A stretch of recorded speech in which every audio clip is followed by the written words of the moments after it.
All right. It takes a minute because people have to find the join button. Right. So, let's see, something else I can do here. Oh, I have to. There we go. We can get people starting to come in. Come on in, everybody. Come towards the front. Sit down in the nice cushy seats. All of the hard seats are in the back. So sit towards the front. Come towards the stage. And we're going to get started here in just a minute. Panelists, if you could all click the attendees tab at the top and let me know if you see Dr. Burke coming in.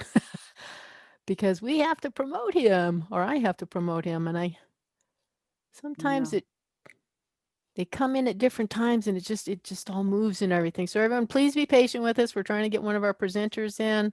I don't have that tab, the attendees. Oh, tab. attendees? Yeah. Click on participants. Show or manage participants? Oh, there we go. 15. Or invite. All I have is invite. Yeah, you don't want to invite anybody. Oh, here he is. Oh, Found him. is. Yay. Okay, promote to panelists. Here we go. All right. All right, Dr. Burke, could you, as soon as you come into the room, there we go. Can you unmute yourself? That'll be the next test. There he is. There we go. There we go. Yay. Yay. That was pretty frustrating, man. Okay, so sorry about that. All right, folks, all right. really quick. I'm going to do some housekeeping here really quick. You've probably seen it before and you'll see it again if you stick it around, and that's okay. We are going to be recording this session and it will appear on the VFairs platform as they are uploaded. That takes some time, so give us a couple of days, like maybe check next week. Okay. Audio, you control your audio. That is one of the few things that you can control here. If I'm too loud, turn me down. If I'm too loud or soft, turn me up. If your sound seems to be coming from your headset and you really want it from your internal speakers, then check that little caret next to your audio settings, click it, and make sure that you check your output because that's the speaker. So check the output, make sure it's going where you want it to go. You control that, we don't.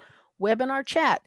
There's a button down at the bottom of your Zoom screen. Click chat. You can chat with the panelists or you can chat with the panelists and everyone. If you want everyone to see your chat, make sure it says panelists and everyone. Otherwise, just the panelists are going to see it. No, you cannot chat with each other separately. It's just not allowed. Nothing I can do about it. Webinar Q&A. Please, everyone select that button for sure. All of your questions need to go into the Q&A if they're related to the presentation. If you just want to know what somebody had for breakfast, put that in the chat. Otherwise, put it in the Q&A. It is much easier for the presenters to see the questions in the Q&A because the chat moves too fast. So please put your questions in the Q&A. Where are you going to put your questions? In the Q&A. All right.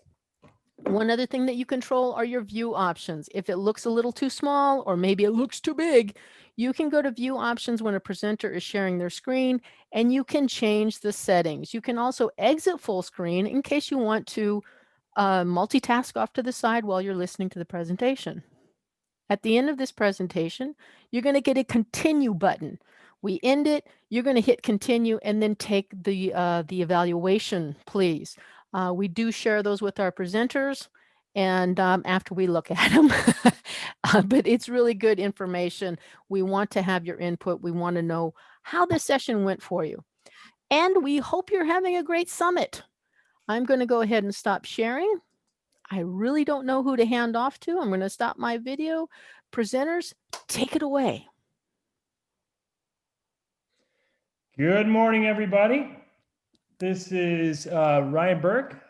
I am the Director of Adult Education in Sweetwater Union High School District, and we are here to talk to you about ESL Pathways, and its title is One Division's Effort to Meet Individualized Needs. So there's been a lot of discussion around pathways across the state, over the last 5 years or so, and it's hard to get it going. So we wanted to bring this presentation to our colleagues across the state to say how we got started up on a road of going down the Pathway ESL. So first, again, I'll introduce myself. Again, I'm Ryan Burke. I'm the Director of Adult Education for Sweetwater. Good morning. My name is Sarah Garcia Salgado, and I'm Assistant Principal for Sweetwater.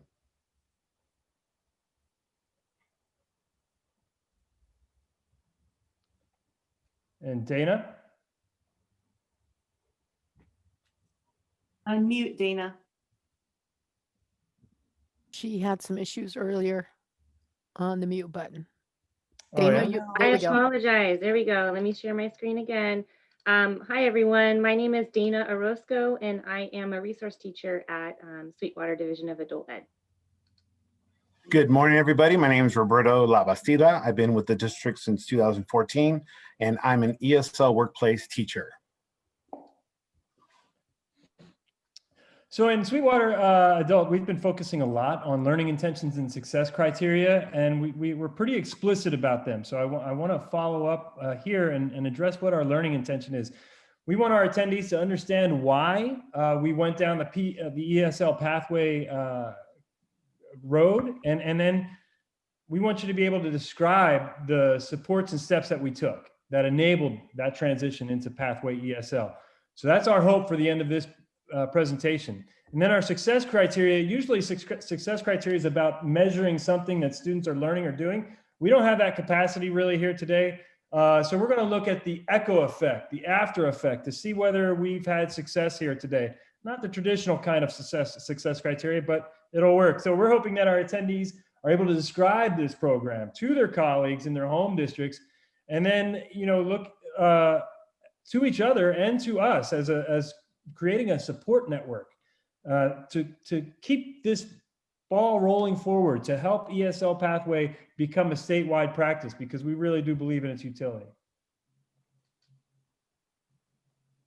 So the presentation today that is broken into 5 parts. I want to give you an overview so you're ready to know what to look for. So first, we want to tell you a little bit about who we are as a district and a division.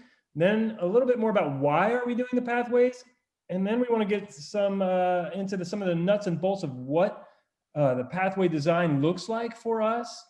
And last 2 pieces, how did we make that change? Right, change is a difficult thing to create in an institution. So we spelled out the steps that were taken that we feel greased the wheel and helped our students and our staff understand where we were going and be a part of that change and actually drive a lot of the change themselves. And then last but not least, we want to give you some contextualized examples. So we're hoping that this is a very concrete presentation in terms of anyone sitting through it and coming away from it should be able to at least begin the conversation in their own divisions, in their own areas, on how this process could be undertaken elsewhere. And we will, I promise you this, anyone in attendance, we will be there to support. We believe in this change, and we want partners. So if you're willing to go down this path with us, we will definitely be your thought and action partner in that work. So we're looking for help and for people to assist. As was addressed in the intro, questions are welcome. Please put them in the Q&A box as was presented in the intro. Please put all your questions in the questions and answer box. So we'd like to know who's in the audience today. So if you could take a moment and answer the poll that's going to appear on your screen in just a moment. We'll wait just a few moments so that you can see that up there. We appreciate you just letting us know who we have in the audience today. Just give you a minute to answer that.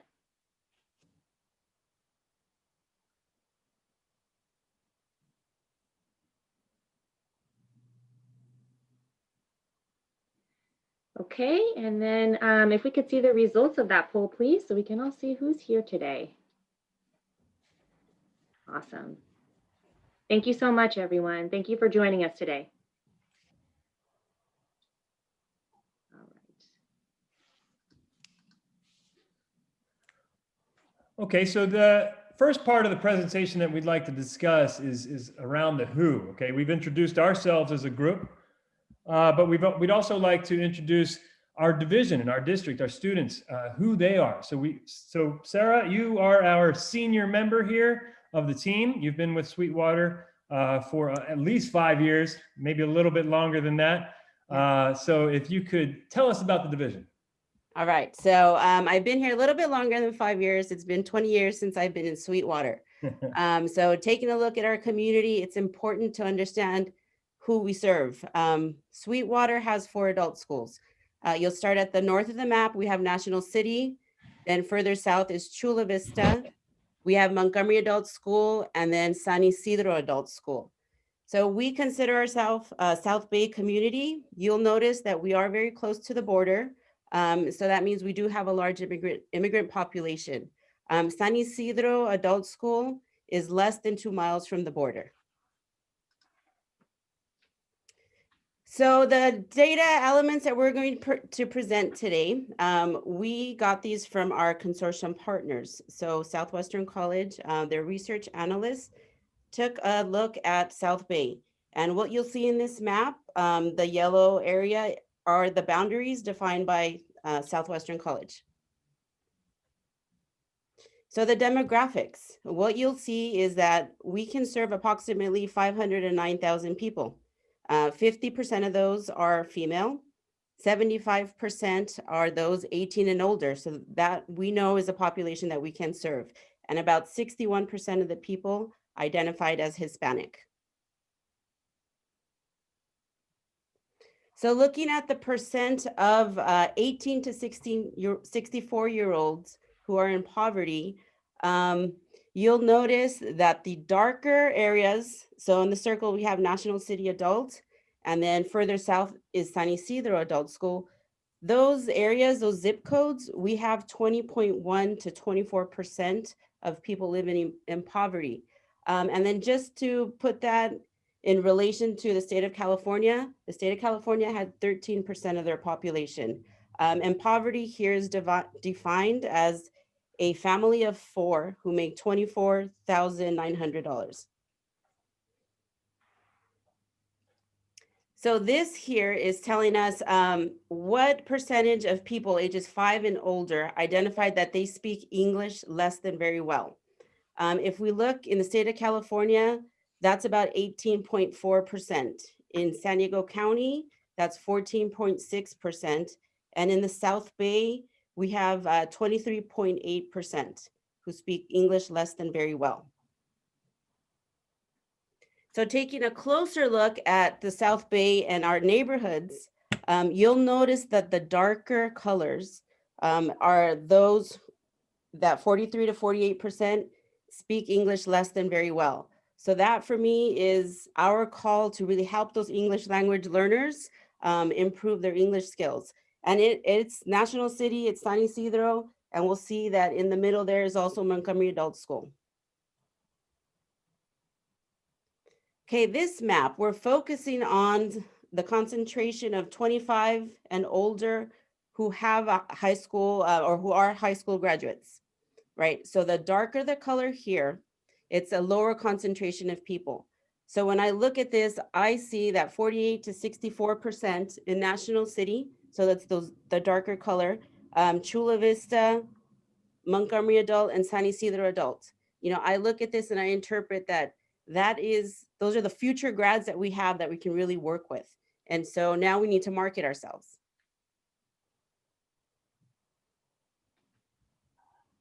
So now we'd like to talk a little bit about the why, but before we do, are there any questions that have surfaced, Audrey, that you'd like to pass along to the whole group? No questions yet. Okay, sounds good. So at any time, again, you can put them in the questions and answer post. Audrey is, she's our switchblade. She's, Swiss Army knife. She can do it all. So she's managing the questions in the background while we're going to present. If there is a question for that whole group, then we'll pass that on to the whole group and answer it for everybody.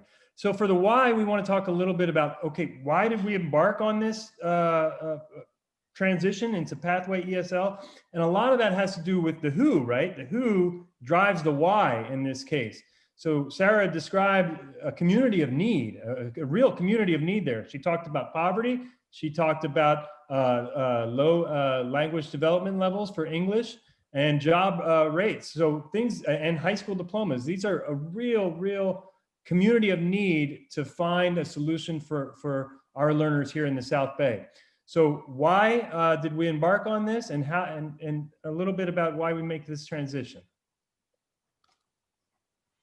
So not only does the data support the why, but also the why came from conversations and things that teachers, we had been observing in the classroom. And so when we look at the classroom setting, our teachers always ask the question at the beginning of the semester and throughout the semester is, what are your goals? And so that's a question that teachers across our schools ask, regardless of program area. But in the ESL classroom, what are your goals? We had done training for our teachers to help students identify long-term and short-term goals, make sure those goals were SMART, right? They were specific, they were measurable. And so in the ESL classroom, these are the responses that we got when we asked, what are your goals?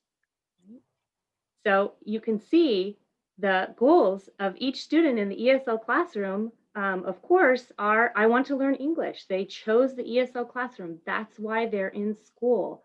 So while we were focusing on, great efforts on how to make short-term, long-term goals, how to make them SMART, we wanted to dig even deeper because we knew that they wanted to learn English for different reasons. And so we changed the question from what to why. So we asked the question, why do you want to learn English? Just to try to get a little bit deeper and help them be more specific about how to achieve their goals. And some of the common responses, this is not an exhaustive list, but some of the common responses are the following. I need to get a job. I want to go to college. I want to read road signs and get my driver's license. More of the academic type of answers, as well as GED. So some students wanted to get their GED. Some students just wanted to help their children in school or maybe their grandchildren. Some students already had a job and they wanted to get a better job. Continuing on with some of the common responses, some students see school as the time to socialize. It gets them out of the house and they can, socialize with their friends. Some students have training and a degree in their native country and they wanted to be able to apply it here. Again, work related. They want to improve their English so they can be more effective at work. Some of our students want to improve their English because they want to pass their citizenship exam. And so they know that that's a skill that they need to get in order to pass that exam. And then some, again, job related. So within the ESL classrooms, we were seeing kind of these common responses of why do you want to learn English? And you can see they're kind of, they can be categorized kind of in three different ways. Are they academics based, the GED ones? Are they, work related, or maybe more community based? And so, we started to think about that and really reflect on the responses of why students were in the ESL classroom. And so we'll continue with that discussion in the next slide. So the categories started naming themselves when we really look at why students are coming to learn English. So we started grouping them and thinking, if we were trying to provide Pathway ESL, what would it look like? The big problem that was presenting itself that needed a solution was the disparity between our academic program students who would have been in an academic program pathway now and our community, because our community folks are not looking for that academic rigor. They're not looking to learn how to write a 5-paragraph essay that they can turn into a high school teacher. That's not the goal there. They want to be able to, again, talk to their children's teachers, navigate the grocery store, navigate the community, the street signs, everything that it takes to function on a day-to-day basis in American society. That was their focus. So having them write 5-page papers or 5-paragraph essays and things like that is not going to satisfy their needs, and they're not going to stay. The other problem was our academic students, and that's where I really noticed it first, I think, personally, was the lack of rigor for the academics. I felt okay about the folks that were getting what they wanted in the community type course that we were offering, but we weren't hitting that high academic rigor level. If you wanted to move from our ESL program into a community college, you were still going to have significant gaps in your education that would not readily allow you to be successful there. They even had remedial courses and things at our local community college and consortium partner, Southwestern College, to help our students you get that leg up and transition into the, not just our students that need that support to transition into their program.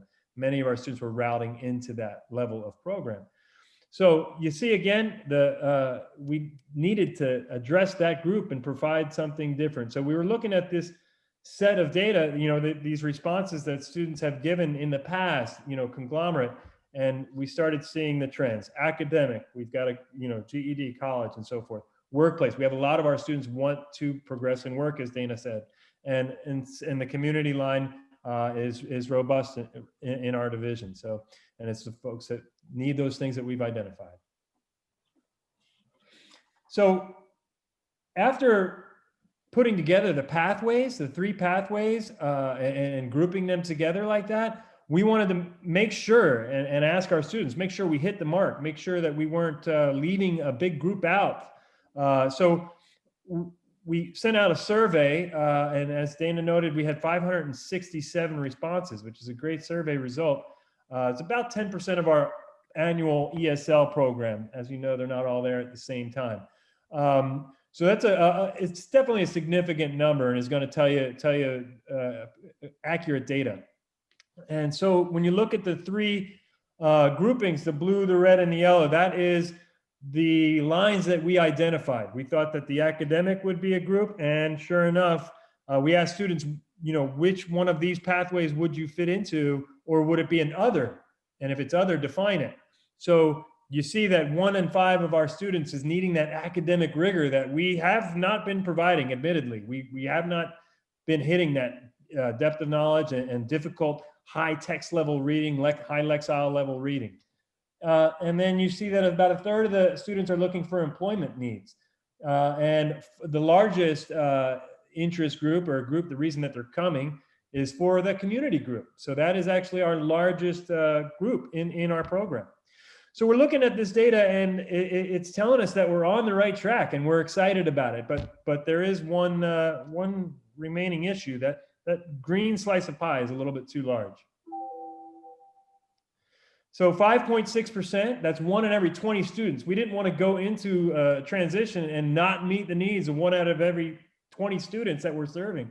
That would not be a successful transition, wouldn't be something that we felt good about. So we needed to dig in on this 5.6% and see what they wanted, to see if we needed to add another line.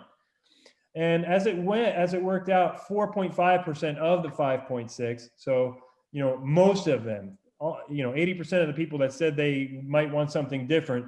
The issue is that they were either talking about, they wanted 2 of the lines, like I want to go to school and I want to go to college and I want to get a job. So they listed 2 things and it was like, okay, how do we deal with that? Well, they put it in the other, and we recognize that we're going to be able to meet that group's needs.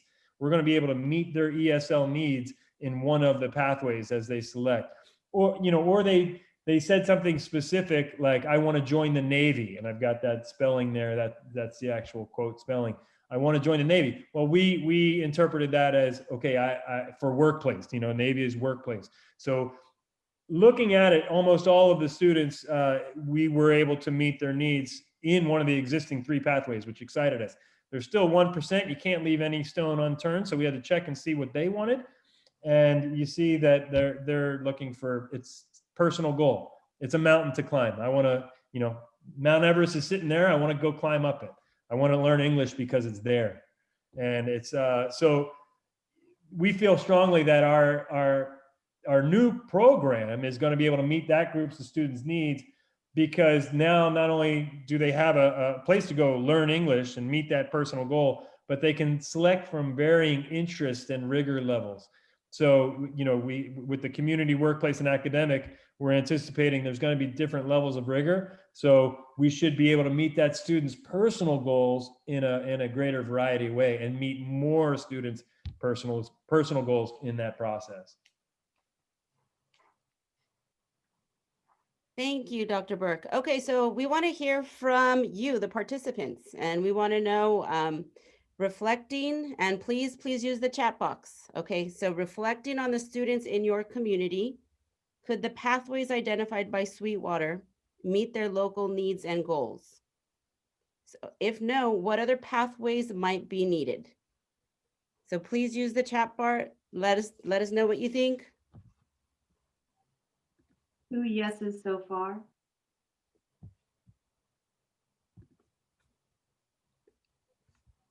Yes, okay, so we're getting a couple yeses. Spot on. Yes, Spot on. That's cool.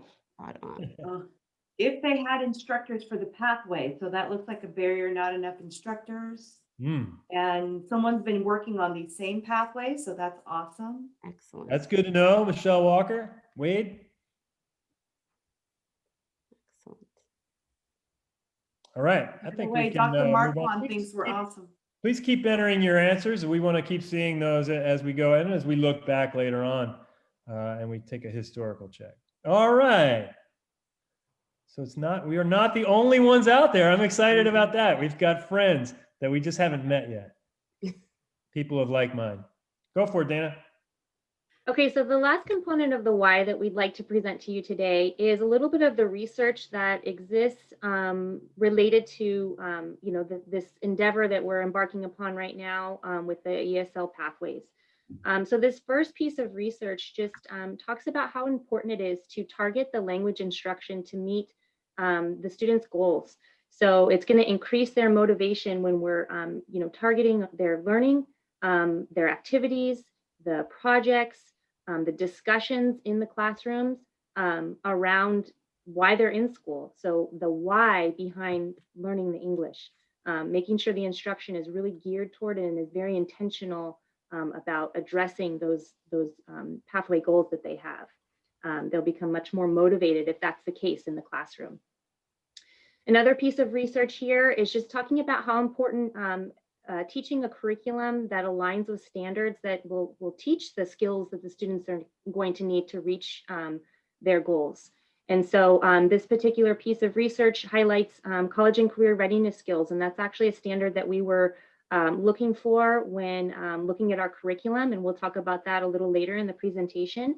But just picking a curriculum that aligns with you know, the goals of your students, and in this case, college and career readiness standards in this research presented here. And then this next one, just highlighting the fact that, you know, as I mentioned earlier, our lessons, our discussions, just revolving around those pathway goals, making sure that we're creating opportunities for students to have experiential learning in their education. So whether they're in college or in adult school, just providing those opportunities within the classroom. And we believe the earlier that you can expose students to those skills, the better. So don't wait until they're advanced, you know, in the advanced English class, but start in the beginning, continue in the intermediate classes, and then continue in the advanced. So it's all about those multiple exposures to the skills that they're going to need for their pathway goal attainment, and presenting those exposures in different ways so that it's reinforced throughout all levels of ESL.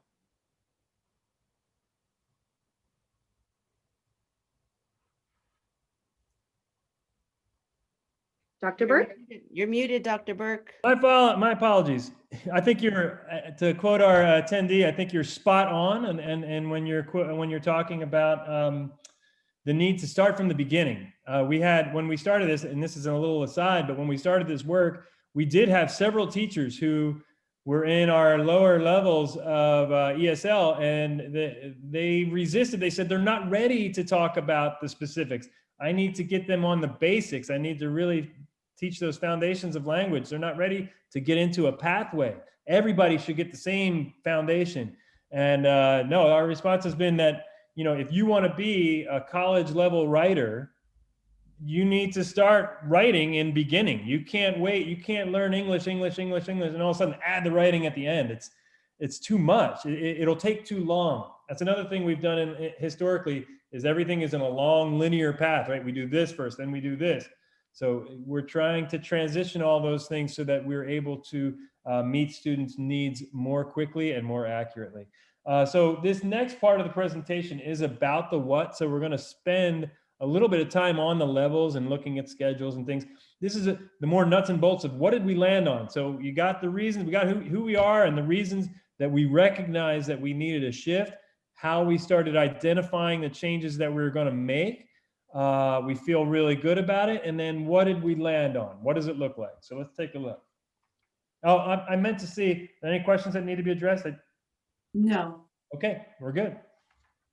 So traditionally, we in CASAS, we think about 6 levels, right? So there's A, B, C, A, 1, 2, 3, 4, 5, just to make it extra confusing for language learners. We go from A to 1. A, 1, 2, 3, 4, 5 is the levels, beginning low and beginning literacy and then beginning low.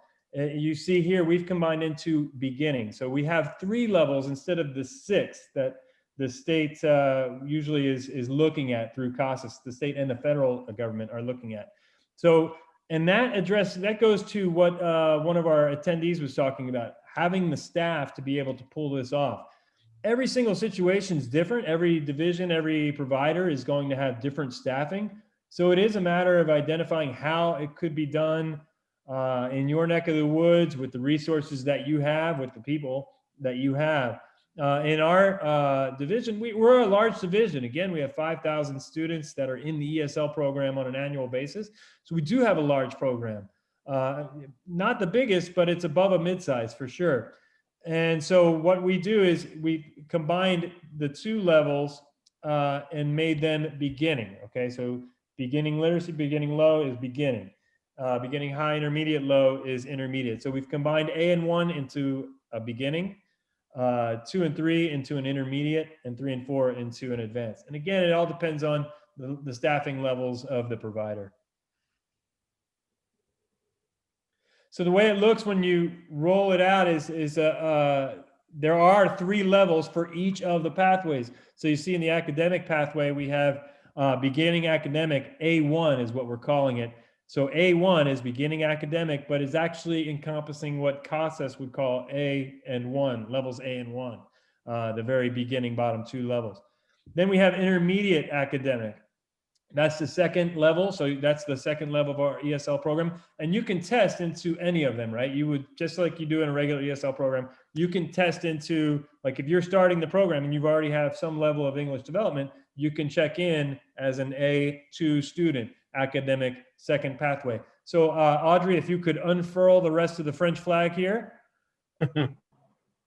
Okay, so we have the workforce pathway is the same. You see the 1, 2, 3, beginning, intermediate, and advanced in the workplace line. And the same is true of the community. We've got a beginning, intermediate, and advanced. So any pathway you select, you're able to onboard at any one of those points, depending on your CASAS scoring and multiple measures and how you're prepared and your interests. So we're trying to meet your interests, your needs, and your level.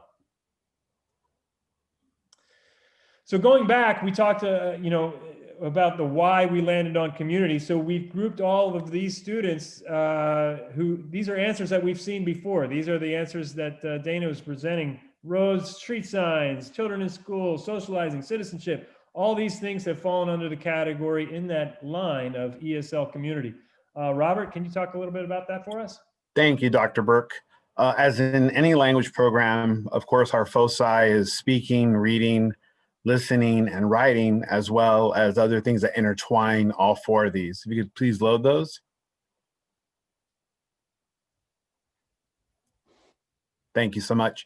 The folks that usually attend community are those that just want to move beyond survival English. They want to be able to possibly take citizenship classes to pass the citizenship test, because they don't qualify to take it in Spanish because of their age and residency needs. Some of these folks just want to be comfortable and confident in public. And as was mentioned earlier, some of these individuals, they just want to be able to come and socialize with their friends and practice their English. So within citizenship, we really focus on listening and speaking. And that's the emphasis there for those folks who want to move on and take citizenship classes. And an example I want to give that actually Sarah Salgado shared with me earlier last week was there's a story of a young woman who is a high school teacher now, but she has fond memories of helping her grandmother with her community English class or taking English classes at the time at Montgomery Adult School. And the little girl was 5 years old. She was 5 years old at the time. And she just has those fond memories of helping her grandmother to do the homework, to pass the exams. And now she's a high school teacher. So you never know where things can lead and how powerful education can be in any level. So in our workplace line, you find the students who identified needing a job, getting a better job, everyone everyone at work speaking English, and connecting with customers and providing better service. So in our workplace line, we have again, same standards, same college career readiness standards that we're focusing on, but there's just a slightly different approach to it, a different twist. Robert? So as I said earlier, we have the same focus, just like in any language class, and ESL Workplace is actually where I teach.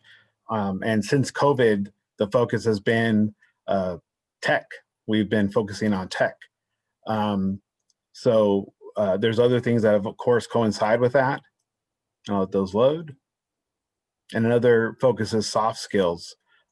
As you saw before, if you were here from the beginning, we're situated about 2 miles away from the Mexican border. I actually work at San Isidro Adult School.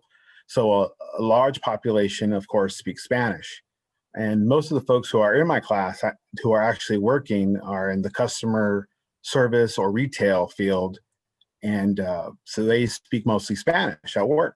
However, there is a small percentage with having a huge outlet next to the border that international visitors come and they don't speak Spanish, they speak English if they do, or their native tongue. So they want to feel comfortable speaking to those folks. And that's where the workplace ESL comes in and how to apply it to better themselves. Most of them are looking for promotion. They want to better their lives. They want to become possibly managers or move on and into other fields. I actually have a gentleman who's a district manager for a large retail chain by the border, and he feels uncomfortable talking to his coworkers, or sorry, the regional manager and the owners of the retail chain. So he wants to be able to speak at a higher level to be able to communicate effectively with his superiors. I actually had a young man who was taking trade classes at the same time as he was taking classes with us at San Isidro that was having difficulty in his trade school. And he was taking both classes coincidentally, the trade as well as ESL. And due to him being in ESL and working hard, he was able to test out of the trade school and obtain his license. And he was just so proud of himself, and I was as well, very proud of this young man.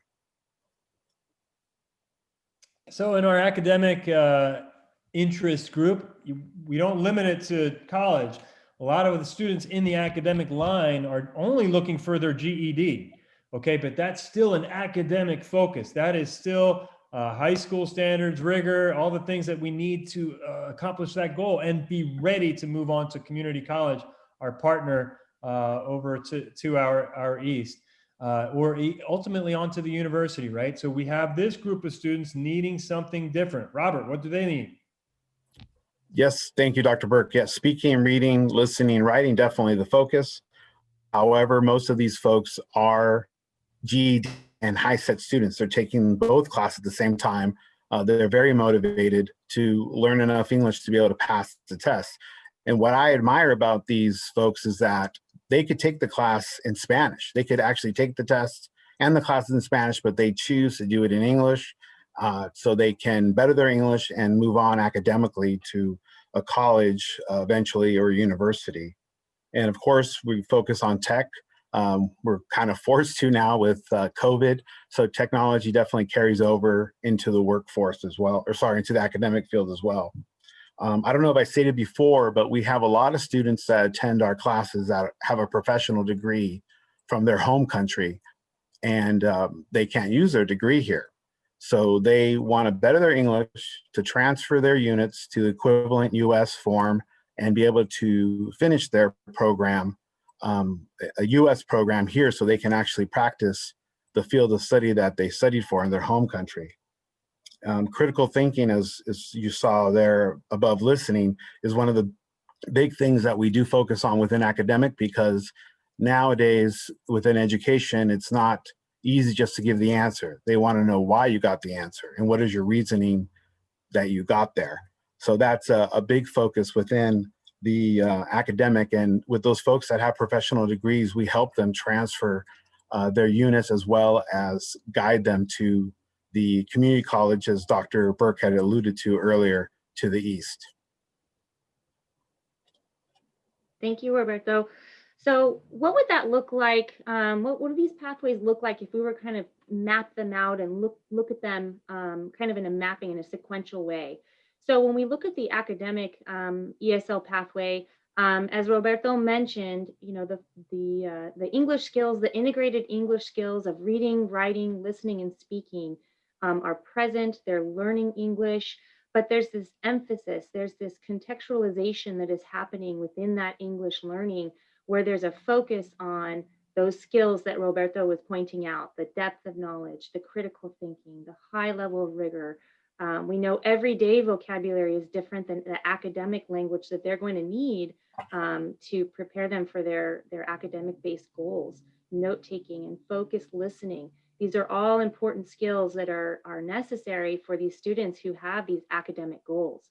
And again, it's so important that we start exposing these students at the beginning level of ESL, scaffolding the instruction, presenting it to them in such a way that they understand it and that they're applying it, and then they're building on those skills in each of the following levels, intermediate and advanced. Once the students pass that or are finished with that academic advanced ESL class, what next? So we're always trying to think of how can we help them reach their goals, what next? So the students can then enroll in the ABE classes that's going to prepare them for their GED or HiSET. Sarah's going to talk about too how we are also piloting the notion of having them dual enrolled in that academic advanced ESL class and the ABE beginning class, which we'll talk about later. But really just easing those transitions so that they can you know, seamlessly move between program areas so that they can achieve their goals. And after the GED or HiSET, of course, the capstone would be going on to college and then pursuing their job related goals as well. If you look at the workplace pathway, again, the focus is on those English integrated skills, but the emphasis, the contextualization, the activities that you are choosing and emphasizing in this pathway will focus on the workplace. So leadership skills, understanding systems, problem solving, interviewing skills, you know, writing a resume, all of those things that they're going to need in order to be successful to reach their workplace goals. Once they are finished with the advanced workplace ESL class, what next? So we could offer them and expose the students to our IET classes.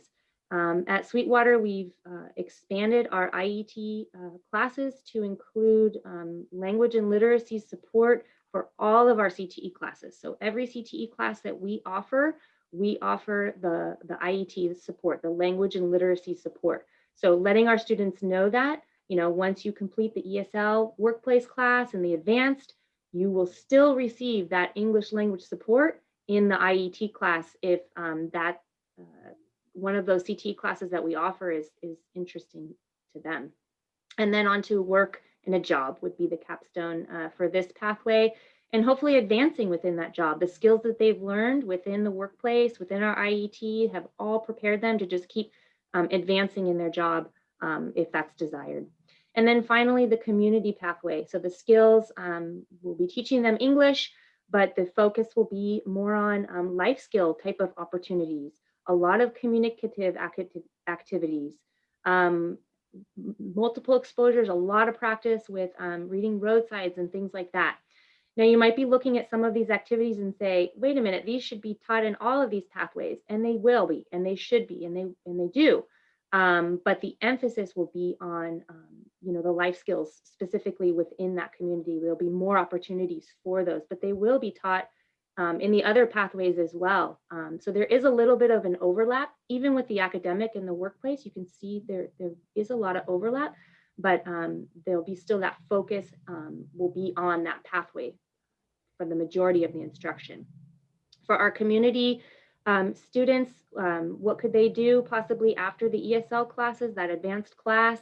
Many students, and it's not necessarily advanced, they could go in at different levels of ESL, but their goal is for citizenship. And so they could then take the citizenship class, they could dually enroll in our community ESL class and a citizenship class so that they can be better prepared for that citizenship test.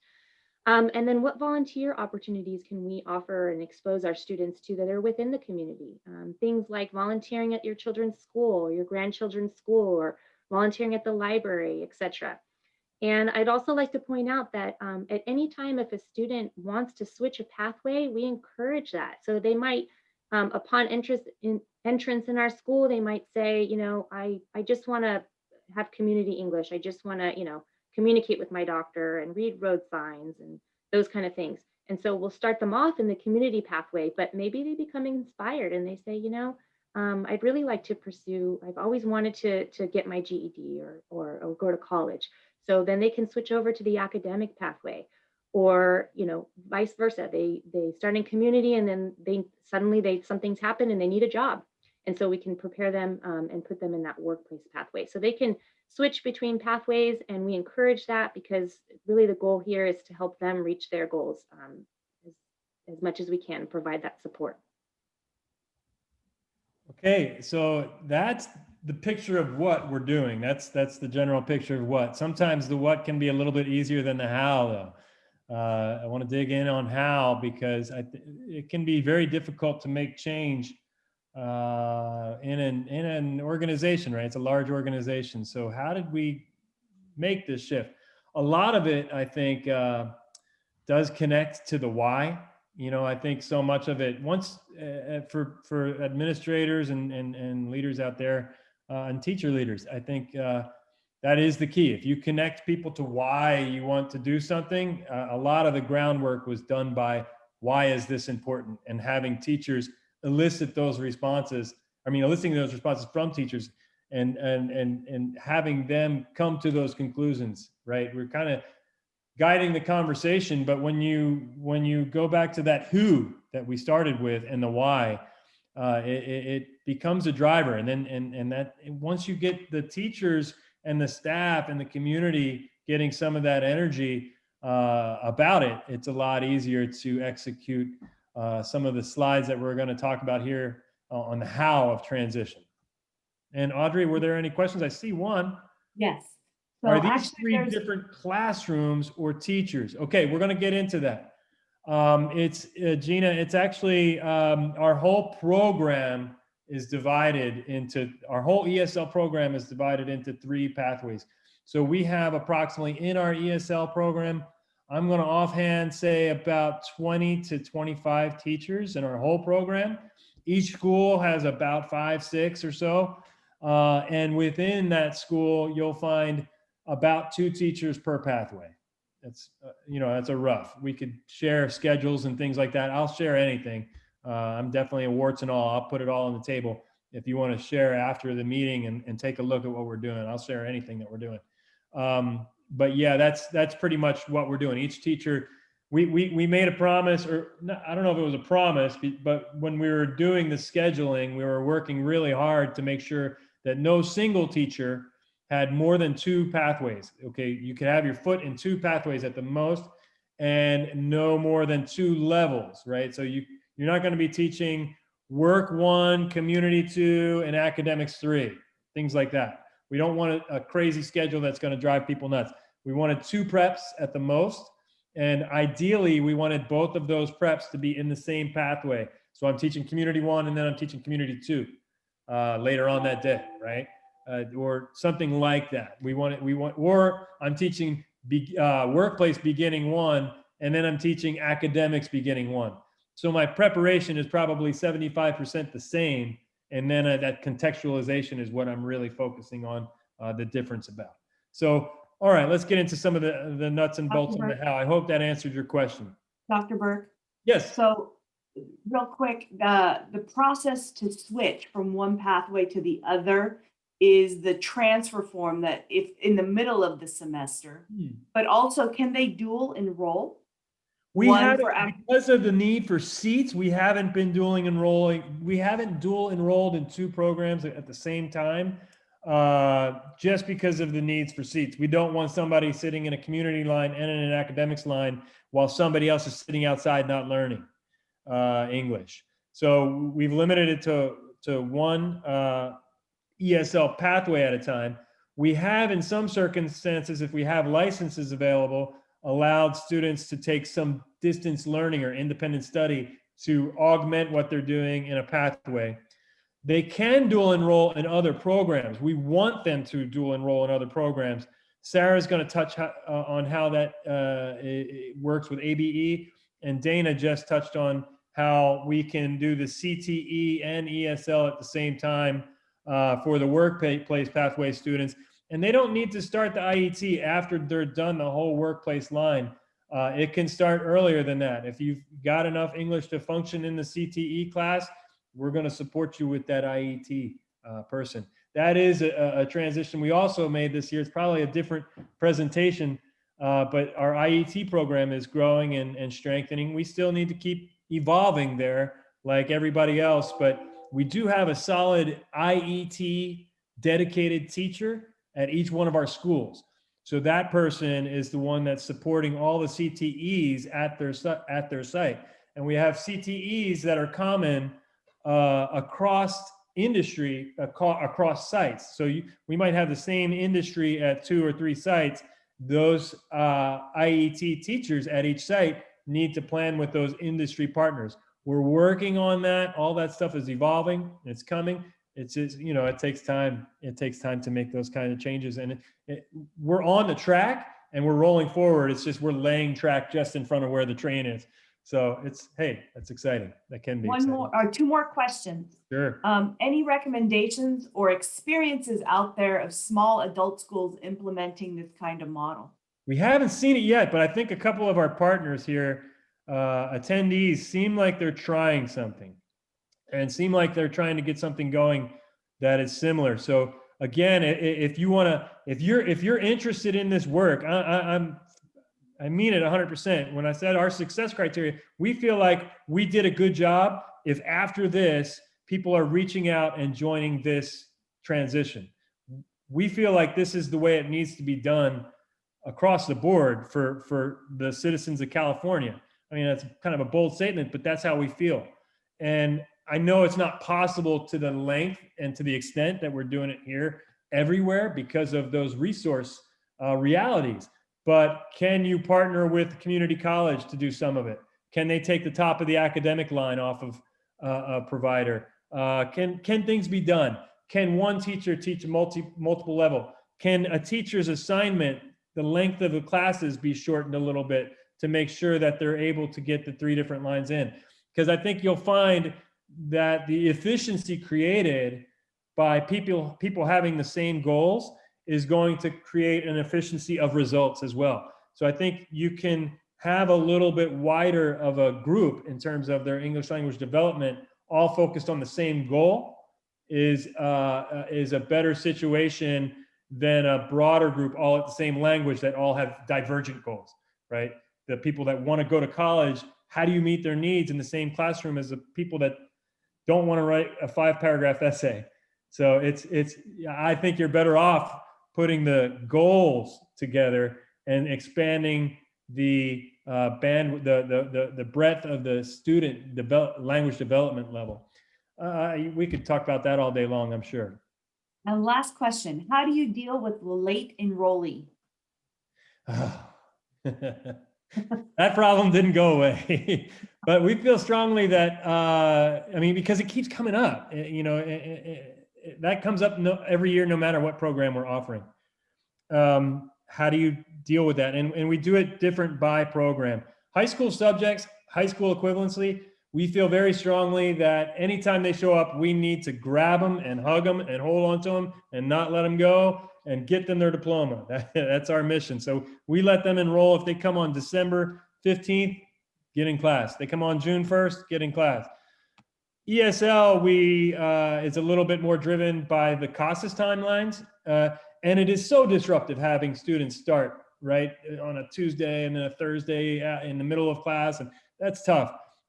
So we put a cutoff date that's aligned to being able to get your 40 hours in for CASAS, for CASAS follow-up testing if you're a CASAS district. We want to make sure that they get at least that amount of instruction and enough support time. So we kind of cut off the ESL in around November has been our move the last few years. So, and then we open it back up for January enrollment. So it's closed for a little while. In terms of how do we onboard students, I think that question is true all the time. I think you need to be able to register. Look at the K-12, look at our partners in the K-12. They'll get a student on May 17th and that student, they need to take the state test. They're here and now they're your student. So that's kind of how we need to look at it too. And we just make sure that we're trying to use accurate measures to get them placed correctly.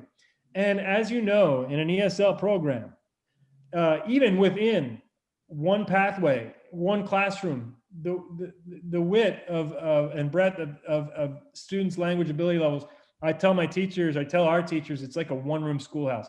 Every classroom you go into our division, if it's an adult basic education, it's a one-room schoolhouse. Some of them have skills that are right on the cusp and other ones need a lot more support. So we also have our ABE kind of separated out, but again, that's another presentation. But like even then, that's the way it is. When they show up, place them properly, get them in the line that they want to be in. Okay. So around the how, we weren't ready to just jump right into this. We needed some transition time and we needed some foundational work that had to be done. I'm calling it priming the pump, something to get ready for that work to be done. So the things that we lacked and needed, the big one was materials and curriculum to do this job. And I know probably there's a number of you out there saying that we're in that same boat too. The curriculum is not going to help us to do that job. So we were using a dated curriculum that I'm not going to, throw them under the bus, but it was a very dated and simplistic curriculum. DOK 1, the depth of knowledge level 1, lots of recall, just fill in the blanks, that type of answering of questions, not any richness. It did have the basics of language development and it focused a lot on the rules of language, the rules of English. And making meaning was a little bit less of a focus. So it was more the constructs of English, very simple curriculum. So that was going to be a problem, getting curriculum that we identified as helping us. We're going to be able to do it no matter where the curriculum. You could throw out all the curriculum and you could do it from scratch. You can still do it, but we wanted to be able to do it with quality materials. Another issue we had, excuse me, cross-school consistency by program. So our teachers had very little consistency across the school sites, teaching the same things. It was kind of like independent contractors. Each teacher was on their own path, determining what was important, determining what level of rigor was needed for that day's lesson and for that group of students. So our ESL2 at National City Adult and our ESL2 at San Ysidro Adult, it's two different classes, two different experiences. So we didn't have that consistency. So that another part of the pump that needed to be primed. Professional development and lesson design and data-driven instruction. Many of our educators have these huge hearts and this big will, and that's how they get the job done. They have big hearts and big will, and they'll find a way. They don't and did not have as much professional development around strategies and around standards and things like that. We had very low understanding of the competencies and the standards in college and career readiness. It just has not been a focus in our division over time, going back over the last 20 plus years. It just hasn't been. So we needed to strengthen that in order to be able to do this work.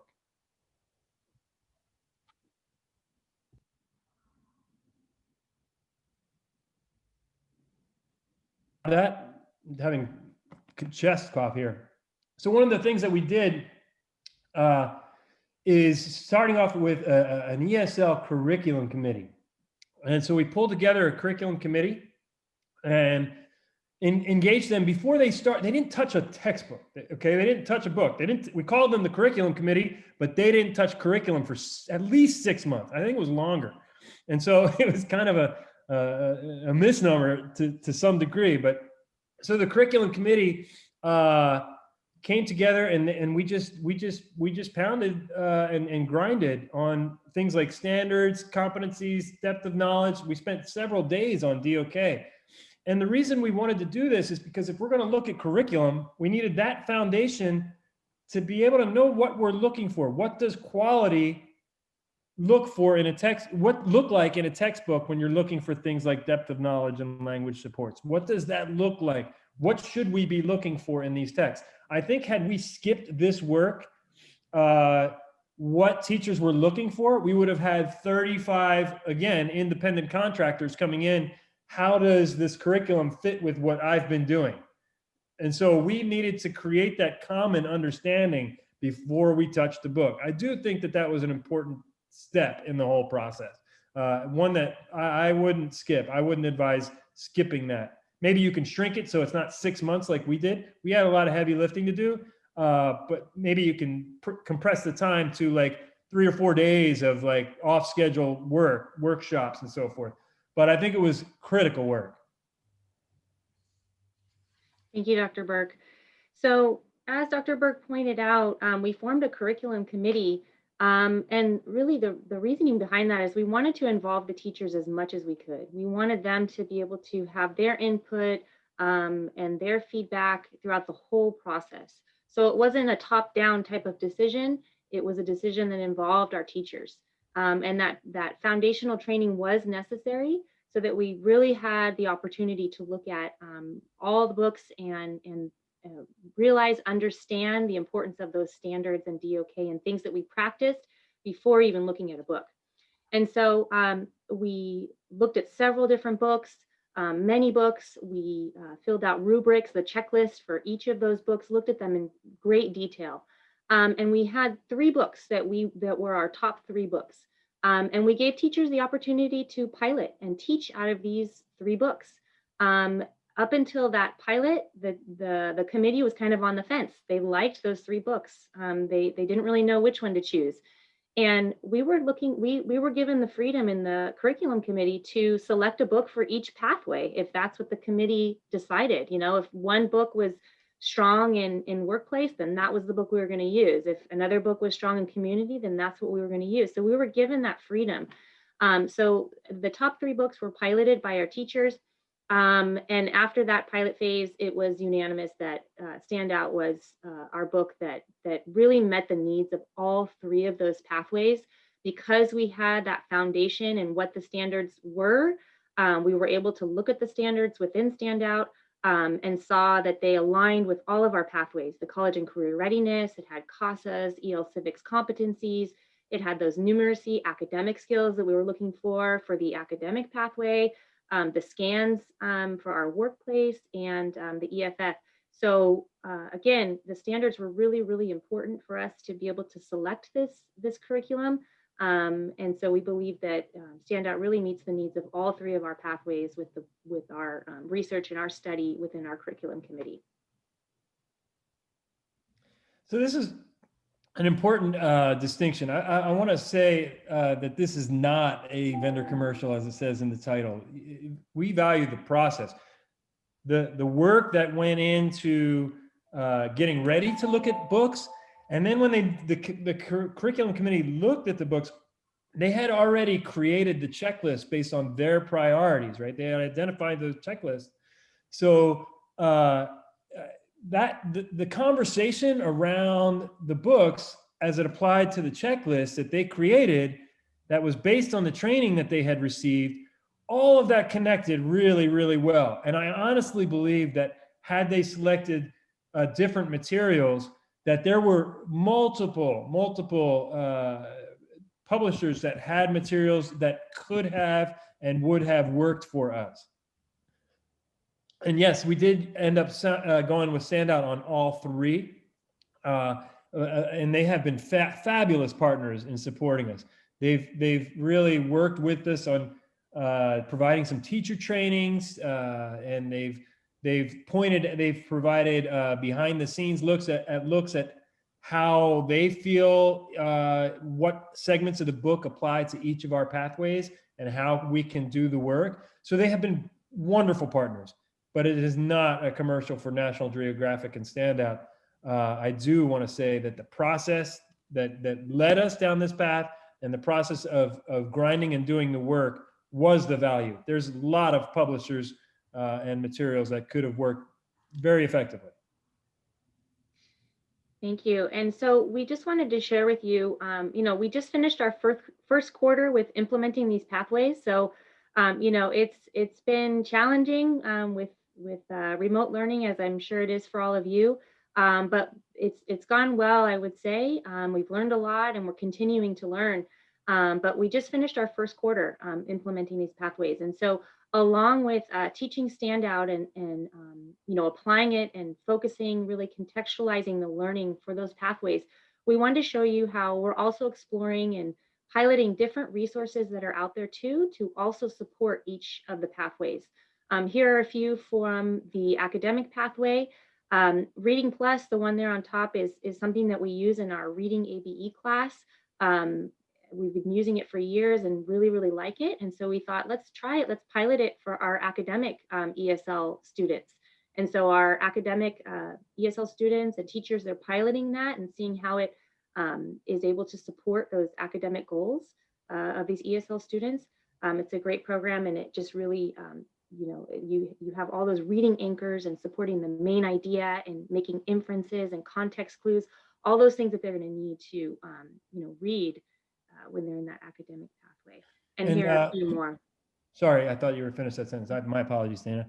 And so I'm going to clue in, and I see Audrey put the same thing. We've got about a little less than 25 minutes left. So we're going to have to put the jets on a little bit, because I think Robert's work or examples of contextualizing the teaching is an important piece we want to get to. So let's put it on hyperdrive.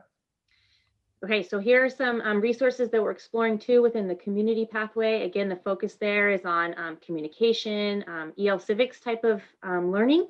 And so we're looking for resources that are out there too to support this pathway.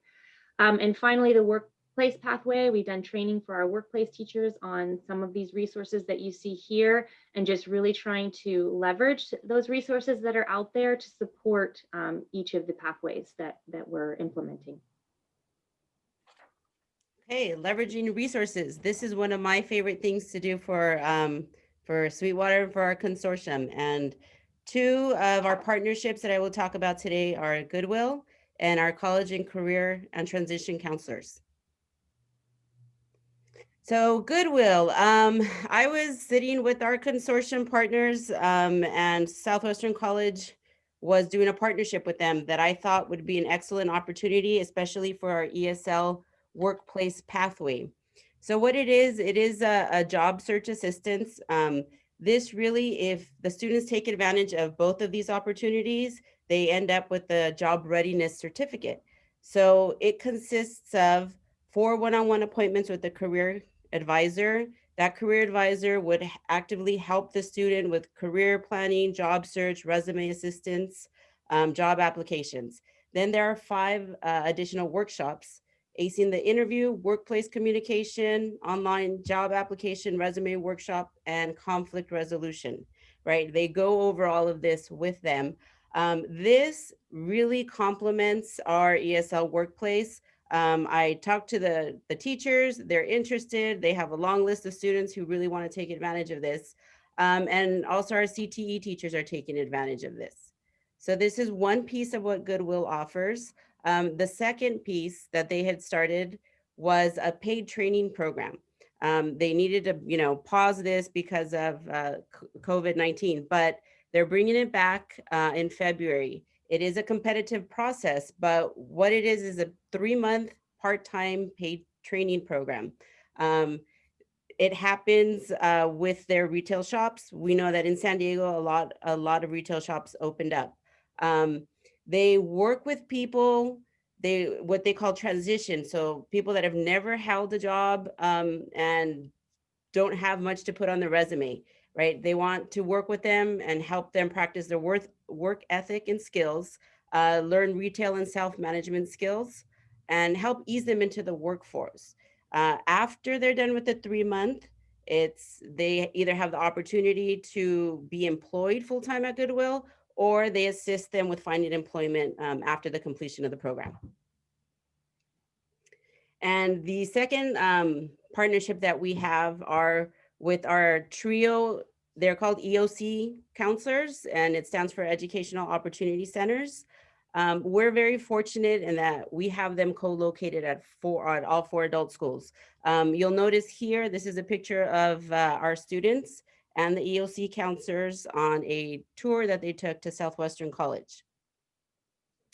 So some of these are, this is what they offer, the services that they offer. They offer it here, they offer it in the community. A lot of our students take advantage of the college application process, the assistance with financial aid, and even scholarship information.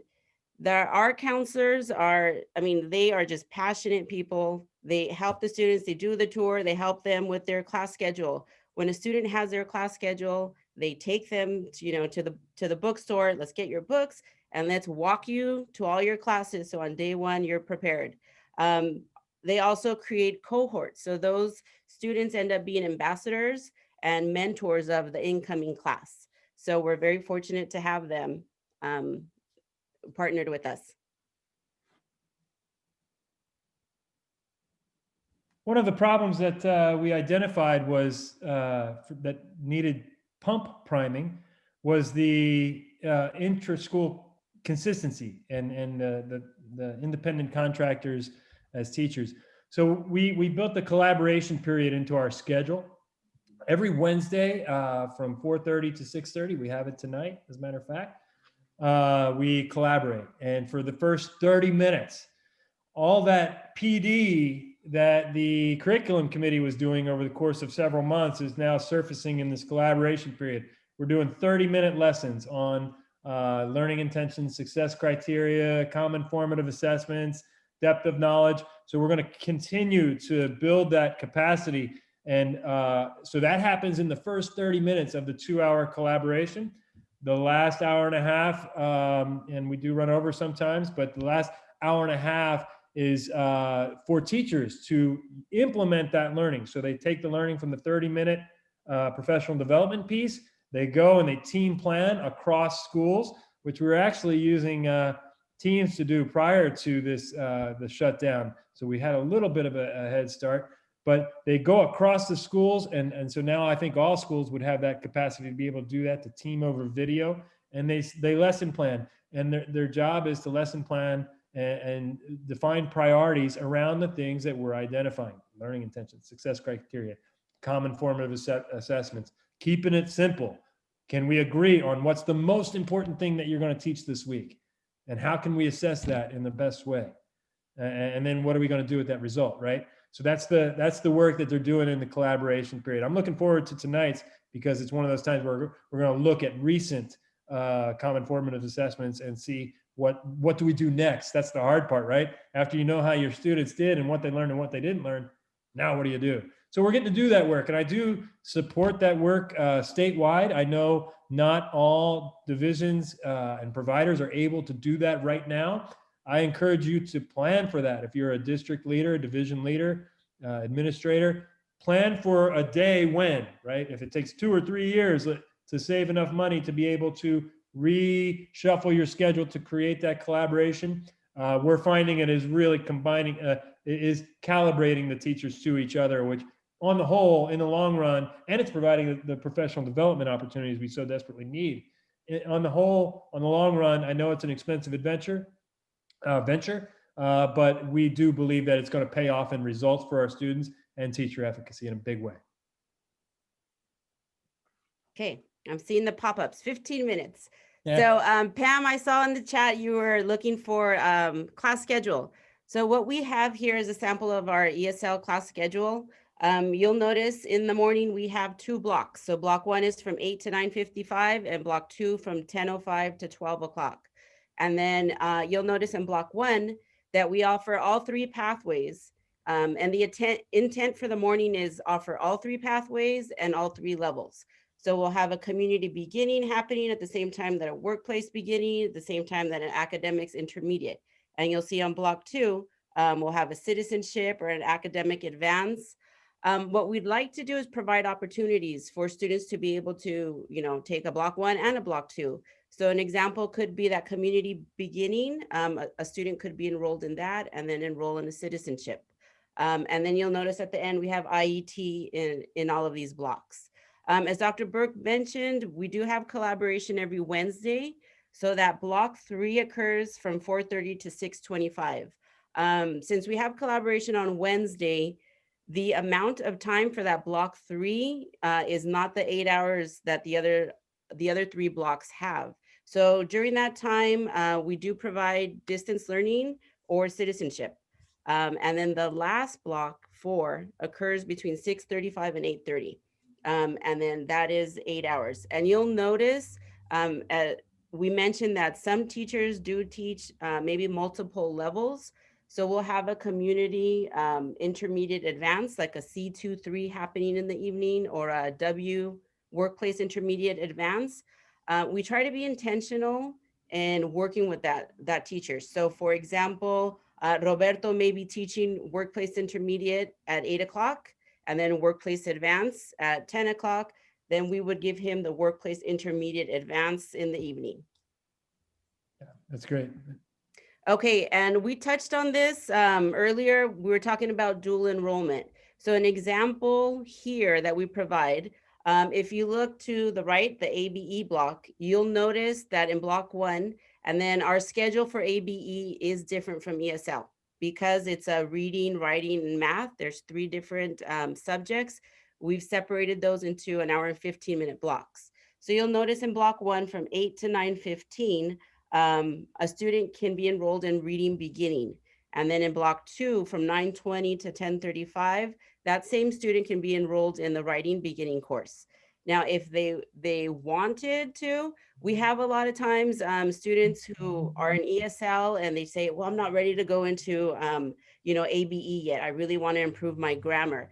And their grammar, I mean, I spoke to a student and her grammar was perfect. And so getting to talk to her, what she wanted was more vocabulary. So she was enrolled in the academic advance in the block 2 from 10:05 to 12 o'clock. So having that dual enrollment really supports these students who are in the ESL academic pathway, right? And then they can choose, they can choose whether they want to leave at 10:20 from the ABE and then start their ESL, or they can stay in that ABE block until 10:35 and then start the ESL class a little bit late. And that's why it's important to have communication amongst the 2 teachers as well. Okay, Audrey, I know you're driving. If you could drive past these next 2 slides, I'll encapsulate them really quick. It's registration and orientation and placement. The details on that, we can dig in on. If you want to, contact us after the presentation. Sarah is the guru on orientation registrations. That's one of the things under her purview. But just know that we are asking at the time of registration, which pathway is of your interest. That's the key takeaway. And for our orientation, that we still do CASAS placements and so forth. So if we could go to Robert's slide on classroom hurdles and frontiers. Robert, I'm going to tackle this one too real quickly. Sure. The biggest hurdle is teaching online, of course. That is the one that we're all dealing with.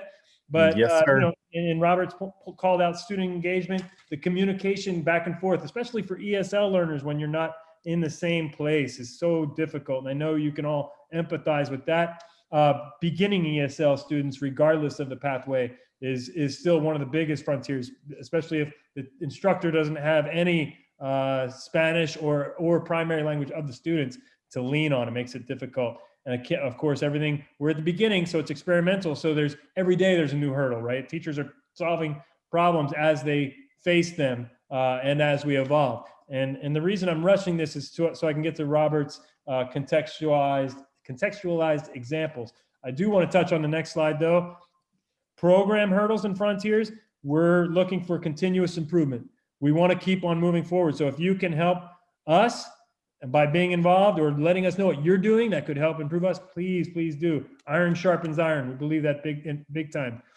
And we think that we can strengthen our internal marketing, connect our programs better, having our ESL students connect into our IET better, having our integrating our new adults with disabilities program and our ESL pathway students, making sure that we're meeting the needs of everybody there, because we have a lot of new things that are kind of onboarding. Just making sure that they connect, that we're thinking about how they intersect with each other. We do need to get better about outcomes and data. There's no question about that. That's generally statewide, I think. And we need to, whenever you're embarking on something new, a big change, you need a good feedback loop. We need to be asking our administrators, teachers, and students, how can we improve what we've done so far? We think we're on the right track, but we know we can get better. How can we do it? So we need that feedback loop for continuous improvement. And next, I believe, we'll save questions for after a few minutes of Robert's work. Robert, if you could go on into the contextualization, and then we'll come back to questions if we can. Thank you, Dr. Burke. Everybody that is within earshot, please take a deep breath and let it out. We're going to do a visualization, but I think with time being the way it is, let's just move on to the main lesson. Now, we're going to be looking at these through contextualization. We're starting with community, of course, and I apologize to those who need to do every single thing that is on a page. We won't be doing this lockstep. We're just going to be focusing on the illustration. It's going to be your turn now to give me some ideas of how you could look at this picture through the lens of community. So this is Gloria, and she's new in town, and she needs to go to the DMV, and as well as mail packages, as well as find a place for her children to go play, YMCA, Boys and Girls Club. Go ahead and post questions that you could ask to the lens of community in the chat box if you were teaching this in your class.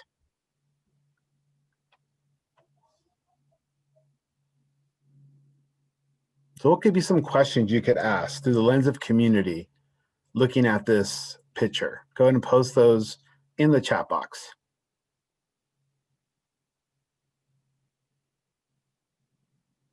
Maybe give one example, Roberto. Okay.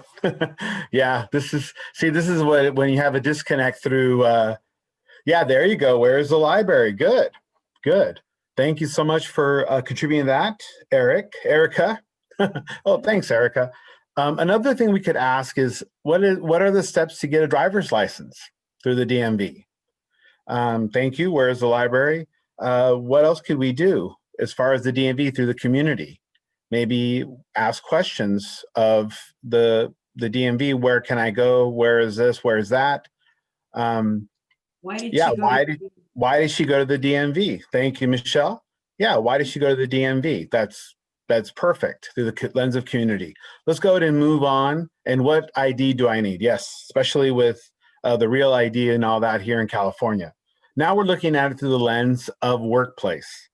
Now, looking at it through the lens of workplace, what could we ask about the illustration with our workplace students by looking at the illustration? We're changing our focus, our emphasis now. Possibly we could ask, what skills does a clerk that works at the DMV? What do they need? Possibly we could ask, what type of training do you think they receive at the DMV? Customer service training. We could also ask, what do you notice about the clerk or the cashier? What questions should the DMV ask the customer? Yeah, exactly. There you go. And you elicit some responses. What type of questions could be asked of the customer there? There you go. What type of license do you need for work? Perfect. I need a truck driver's license. Do I need to take a special test? Perfect. Yes, definitely. That's through the lens of workplace, would definitely show that. Okay.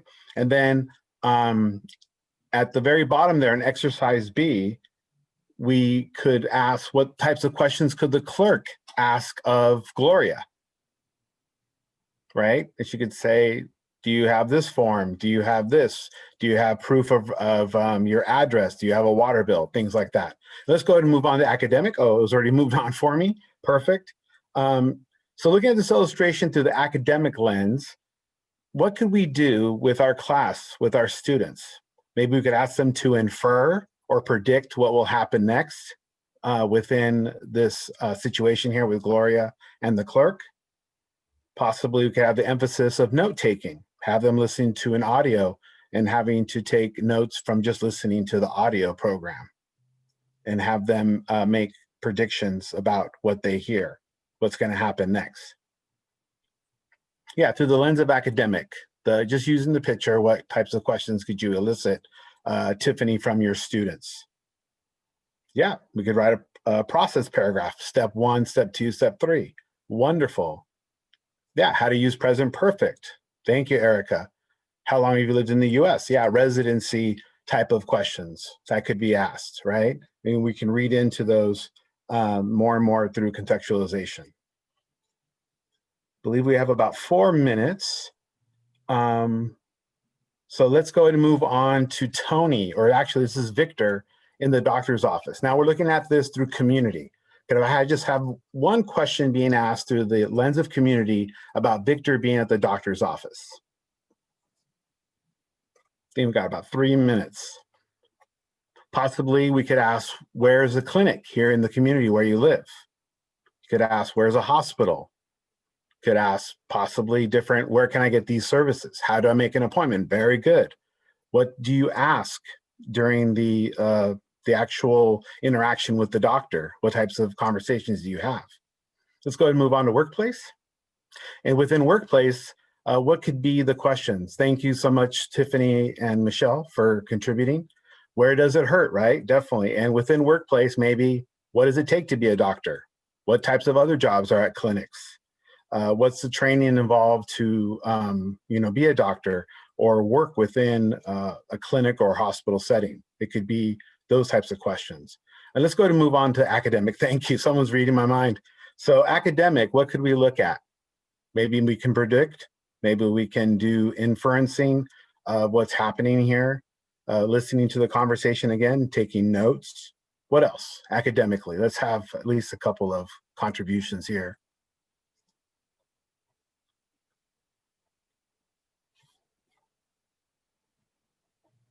Okay, so we can do note taking, right? Maybe parts of the body.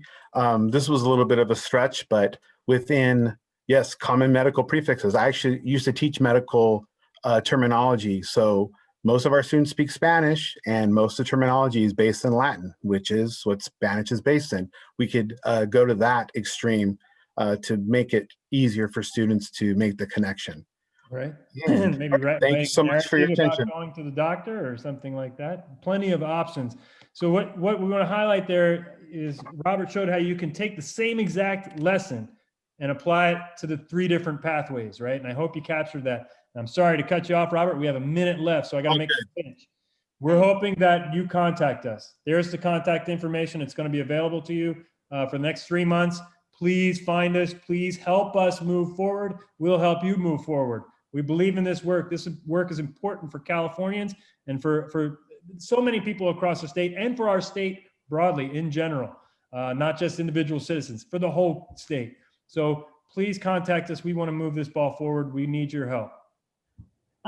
We have 5 extra minutes. If there's any questions or anything you want to put in the chat. And don't forget to follow us on social media. We post a lot of things, student success stories and things like that on social media as well. Yeah, any questions that you want to put into the chat, go ahead. I don't know if there's anything still out there. Oh, thank you, Tiffany. She said this was the best so far. Yay. Thank you, Michelle. Yeah, we have some of our staff members on here too, giving us props. So thank you. Yeah. Well, it does look like that wraps it up. I don't see any questions coming up. So we'll wait for you to reach out to us at one of these addresses. We look forward to working with you in partnership in this endeavor. Thank you so much for being here today. Thank you for choosing to come and for spending your time with us this morning. Take care. When you leave, it'll ask for you to do the session evaluation. So once you leave, you'll have a pop-up box that says, go ahead and continue to do the evaluation. Thank you. Oh, I'm hired. Thank you.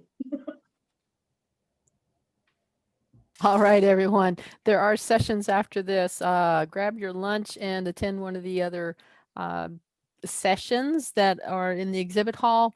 And you might learn some new stuff, and they might be even giving away some stuff, I'm told. So no Yay. promises there, but it could happen. When I end the meeting, again, as Audrey directed, please do the evaluation at the end. And thank you all for coming.